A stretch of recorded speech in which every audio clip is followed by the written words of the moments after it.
It's good to be with you on this Monday. Well, I trust you're rejoicing in the Lord. I certainly am. As we see the dark clouds of the problems in our country, we also see God's restraining influence. Here and there are different sets of good news that are encouraging, plus a lot of what we thought would be happening on the national front hasn't happened exactly like we thought it would, which means that God is long-suffering and He's wanting His people to really believe Him and to make an impact for the cause of Christ. And I want to encourage all of us in that. I think one of our problems, and I've alluded to this several times, is that we have been a little bit cowed by all that's going on. And there is a real pushback to anything that goes against the political correctness of our day. When we're straight out about what we believe, especially if we deal with certain issues, we can expect there to sometimes be some negative reaction. But for every situation that might be like that, there are many that wouldn't be, and people are open. I was thinking about two very wonderful results of Christ's ministry, Joseph of Arimathea and Nicodemus. We're familiar with both of these men, but both of these men had a problem during the time of Christ's ministry. They could have had a real impact, but they did not. And let me read about them.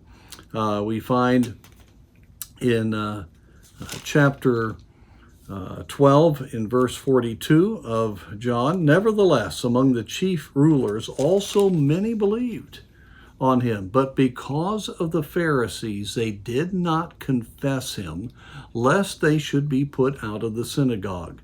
For they loved the praise of men more than the praise of God." Now think of that. Not just Nicodemus and Joseph of Arimathea, but others truly believed, had accepted Christ. They knew this was real. These were men that had some level of respect for the Old Testament, and yet they were more afraid about what people thought about them than honoring the Lord and proclaiming the truth.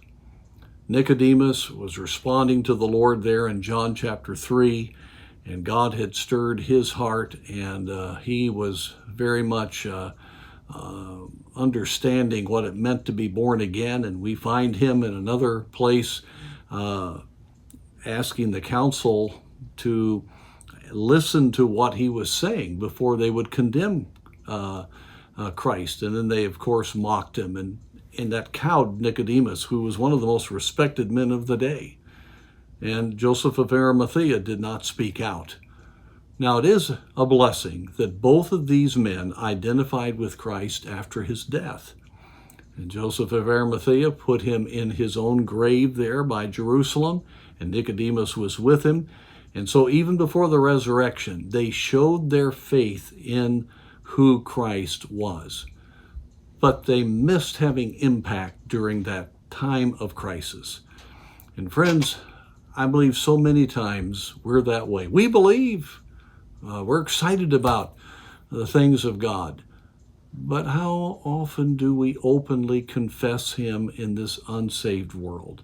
On the job, in different places in which we rub shoulders with those that are lost, in our extended families that may be lost.